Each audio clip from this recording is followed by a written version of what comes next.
ఈ బీట్రూటు చూస్తుంటే చాలా కలర్‌ఫుల్‌గా ఉంటుంది. కానీ దీన్ని తింటుంటే అదొక రకమైన టేస్ట్ అనమాట.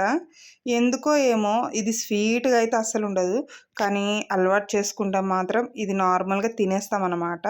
ఒక చిన్న కాయయితే తినేస్తున్నా ఇప్పుడు నేనైతే.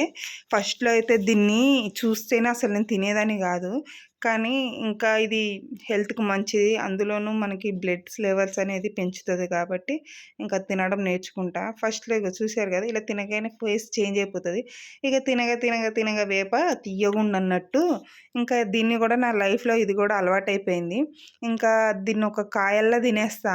ఎవరైనా డైలీ కట్ జేసి ఇస్తే తిందామని అనిపిస్తది. ఎందుకంటే అంత బద్ధకం మనకు మనం కోసుకొని తినాలంటే.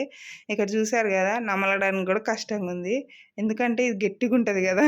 మా ఫ్రెండ్ వాళ్ళైతే డ్రింక్ అంటే జ్యూస్ తాగేస్తారనమాట. నాకు జ్యూస్ అస్సలు ఇష్టం ఉండదు. ఇంతకు మీరు తింటారా? తాగుతారా?